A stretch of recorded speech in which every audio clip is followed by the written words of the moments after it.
بسم اللہ الرحمن الرحیم۔ السلام علیکم ورحمۃ اللہ وبرکاتہ۔ ڈیئر اسٹوڈنٹ، آج ہم چیپٹر نمبر 11 سٹارٹ کرنے جا رہے ہیں جو کہ مکمل مقابلہ کے نام سے ہے۔ ڈیئر اسٹوڈنٹ، سب سے پہلے ہم مکمل مقابلہ کے جو ہے ڈیفینیشن، مکمل مقابلہ کے مفروضات ان کو ڈسکس کریں گے۔ اس کے بعد پھر ہم پیداوار کا تعین اور پھر جو ہے اس کے نیکسٹ اس میں جو ہے لیکچر میں انشاءاللہ تعالی اس کا توازن جو ہے اس کی وضاحت کریں گے۔ ڈیئر اسٹوڈنٹ، اس سے پہلے ہم نے فن کی پیداوار، مصارف، پیدائش اور وصولیوں کے مختلف تصورات کا تجزیہ پیش کیا ہے اور عرصہ قلیل اور عرصہ طویل میں ان کے باہمی رشتوں کی وضاحت کی ہے۔ اب ہم فن کے رویے کو پیش نظر رکھتے ہوئے مکمل مقابلہ کی صورت میں پیدا کردہ اشیاء کی مقدار اور قیمت کے تعین کا جائزہ لیتے ہیں۔ تو سب سے پہلے مکمل مقابلہ کی شرائط کیا ہیں؟ مکمل مقابلہ کی یہ 5 شرائط جو آپ کے سامنے: اکائیوں میں یکسانیت، یعنی اشیاء جو پیدا کی گئی ہیں، جو پیدا کی گئی اشیاء ہوتی ہیں وہ ایک جیسے ہونے چاہیے، ان میں حجم، لیبل اور جو ہے کوالٹی وائز کوئی فرق نہ ہو۔ کثیر تعداد، دوسرا یعنی کہ جو ہے مفروضہ اس کا کہ خریدنے والوں اور بیچنے والوں کی تعداد کیا ہونی چاہیے؟ کثیر ہونی چاہیے۔ ڈسٹرنٹ، اگر خریدنے والے زیادہ ہوں گے، اگر فروخت کرنے والے کم ہوں، مطلب یہ ہے کہ طلب زیادہ ہے، رسد کم ہے، تو پھر طلب اثر انداز ہو رہی ہے قیمت پہ۔ دوسری صورت میں کہ اگر فروخت زیادہ ہے، خریدنے والے کم ہیں، تو اس کا مطلب ہے رسد جو ہے اثر انداز ہو رہی ہے۔ ڈسٹرنٹ، یہ دونوں قوتیں جو ہیں یہ اثر انداز نہیں ہونی چاہیے، اس لیے یہاں پہ فرض کیا گیا ہے کہ خریدنے والے اور بیچنے والوں کی کثیر تعداد ہونی چاہیے۔ آزادانہ داخلہ اور خارجہ ہے۔ ڈسٹرنٹ، فارمز جو مارکیٹ میں دکاندار یا کوئی انڈیویجولی انفرادی طور پر کوئی شخص اشیاء فروخت کرنا چاہتا ہے تو بیچ سکتا ہے۔ اگر وہ فروخت نہیں کرنا چاہتا، اگر واپس لے جائے تو واپس لے جا سکتا ہے۔ یہ لازمی نہیں ہے کہ وہ مارکیٹ میں اشیاء کو لے کر آیا ہے تو اسے ہر حال میں فروخت کرنا ہوگی۔ فورتھ، اس کا چوتھا پوائنٹ جو ہے وہ ہے عاملین پیدائش کی رسد کا لچکدار ہونا، یعنی عاملین پیدائش زمین، محنت، سرمایہ اور تنظیم، یہ 4 عاملین پیدائش ہے۔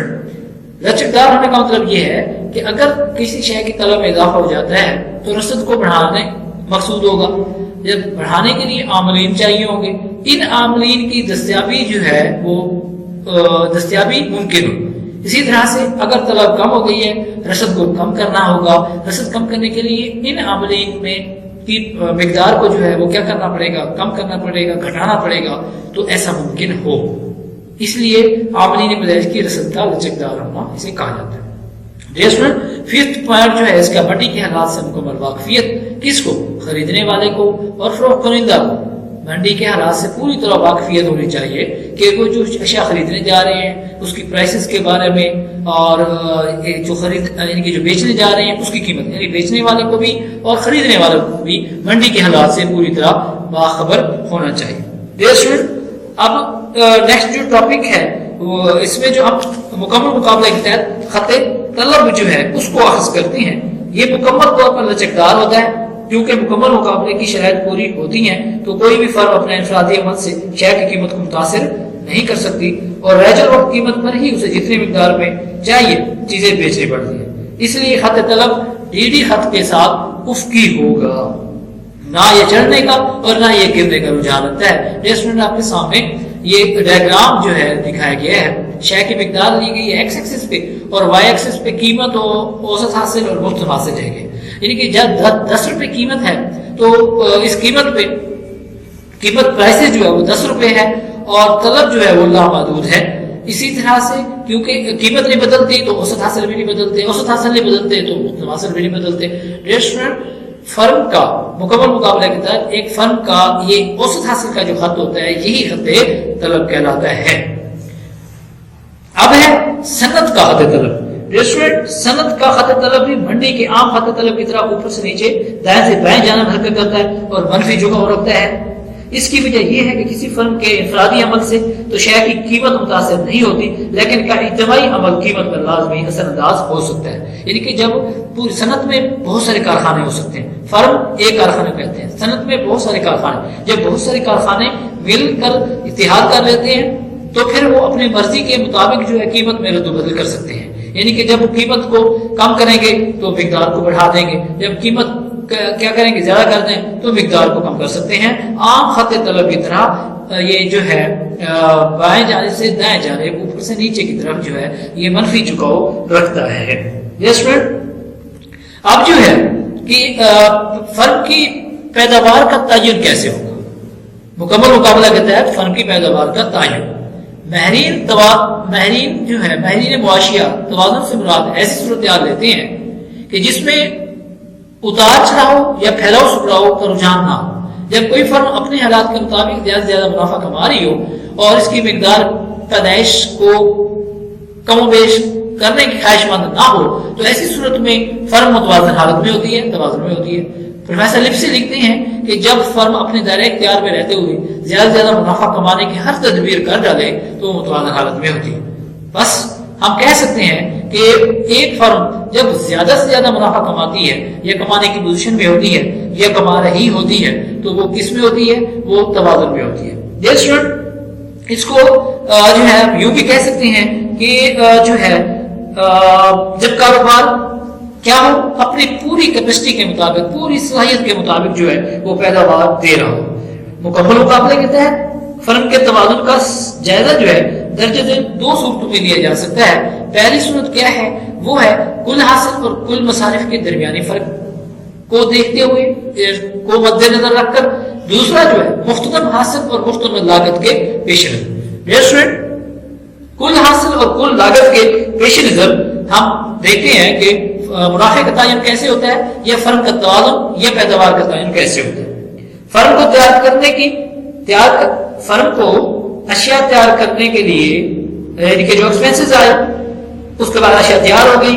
اس کے بعد کیا ہے کہ تیار کردہ اشیاء کو فروخت کرنے سے جو کل حاصل ہوتے ہیں اور پھر ان میں آنے والے خرچ، یعنی ایک طرف ہم نے اشیاء فروخت کر کے وصولیاں کر لی، کل حاصل ہو گیا ہمیں، اور پھر اس پہ جو خرچ ایکسپینسز تھے ان کا جو درمیانی فرق جو ہوگا، درمیانی فاصلہ جو ہوگا وہ کیا کہلائے گا؟ وہ پروفٹ کہلائے گا، منافع کہلائے گا.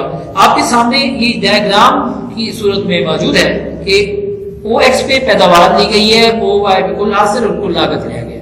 Dear student, total revenue T R کل وصولیوں کا خط جو کہ جو ہے نا مثبت جھکاؤ رکھتا ہے نیچے سے اوپر کی طرف. اس کی شکل جو ہے وہ بڑھنے کی ہے، چڑھنے کی رجحان رکھتا ہے یہ، کیونکہ پیداوار میں اضافہ، قیمت میں اضافہ یا یعنی کہ کل حاصل میں بھی اضافہ ہوتا جائے گا، اس لیے یہ ہمیشہ بڑھنے کا رجحان رکھتا ہے. اس کے ساتھ جو ٹوٹل کاسٹ کا کرو ہے اخراجات ہمیشہ پہلے کیا ہوتے ہیں؟ بڑھتے ہیں، پھر کیا ہوتے ہیں؟ کم ہوتے ہیں، اپنی آخری حد پہ رہنے کے بعد، چھونے کے بعد پھر بڑھنا شروع ہو جاتے ہیں. ریسٹورنٹ یہاں پہ نقطہ سی اور نقطہ ڈی پہ اخراجات اور جو وصولیاں ہیں وہ برابر ہیں، لیکن سی پہ یہ جو توازن ہے یہ ٹوٹل کاسٹ کا گرتے ہوئے، ٹوٹل کاسٹ کرو یہاں پہ گر رہا ہے اور ڈی پہ چڑھ رہا ہے. ریسٹورنٹ اب جو ہے یہاں پہ اگر ہم تین قسم کی پیداوار لیں ای، کیو اور ایف، ان میں کیو ایک ایسی پیداوار ہے جو کہ پروفیٹیبل ہے. یہاں پہ ہم دیکھ رہے ہیں کہ اے اور بی کے درمیان جو گیپ ہے، جو فرق ہے وہ بہت زیادہ ہے. اسی کو کیا کہتے ہیں؟ پروفٹ کہتے ہیں، اسی کو منافع کہتے ہیں. ریسٹورنٹ مکمل مقابلے کے تحت مختلف حاصل اور مختلف لاگت کے پیش نظر جو ہے اس کا توازن یعنی کہ منافع پیداوار کا تعین کیسے ہوتا ہے؟ مکمل مقابلے کے تحت بھی فرم کا توازن اس سطح پہ ہوتا ہے جہاں پہ مختلف حاصل کا خط، مختتم حاصل اور لاگت کا خط برابر ہو، یا ہم یہ کہہ سکتے ہیں کہ مختتم لاگت کا خط جو ہے وہ چڑھتے ہوئے قطع کرے کس خط کو؟ مختتم حاصل کے خط کو. آپ کے سامنے ریسٹورنٹ اس کی دو شرائط ہیں. ضروری شرط کیا ہے؟ M R is equal to M C, یعنی کہ مختلف حاصل مختلف لاگت کے برابر ہو جائے. تسلی بخش شرط کیا ہے؟ ایم سی جو ہے وہ چڑھتے ہوئے ایم آر کو قطع کرے. ڈیئر اسٹوڈنٹ آپ کے سامنے یہ تصویر ہے، ڈائیگرام ہے، اس پہ پیداوار کی اکائیاں ایکس ایکسس پہ، وائی ایکسس پہ مختلف حاصل اور مختلف لاگت لی گئی ہے. قیمت کا خط جو کہ اوسط حاصل کا خط بھی ہے، جو کہ مختلف حاصل کا خط بھی ہے. یعنی کہ یہ کیا ہے؟ یہ ایکس ایکس کے پیرلل ہے، ایکس ایکس کے متوازی ہے، ایکس ایکس جیسا ہے، کیونکہ قیمت تبدیل نہیں ہوتی تو مختلف حاصل بھی تبدیل نہیں ہوتے. مختلف حاصل کو ایم سے کر دو جگہ سے قطع کرنا، ایک نقطہ جی اور دوسرا نقطہ ای. جو ضروری شرط ہے وہ کیا تھی کہ چڑھتے ہوئے قطع کرے. تو یہاں پہ نقطہ ای پہ ایم سی جو ہے وہ چڑھتے ہوئے قطع کر رہا ہے ایم آر کو. یہی ان کے توازنی پیداوار ہے اور یہی نقطہ کیا کہلائے گا؟ توازن کہلائے گا. یہ تھا ہمارا آج کا ٹاپک. انشاءاللہ تعالی نیکسٹ لیکچر کے ساتھ یعنی کسی چیپٹر 11 کے دوسرے لیکچر کے ساتھ پھر آپ کی خدمت میں حاضر ہوں گے. تب تک اللہ تعالیٰ آپ کا حامی و ناصر.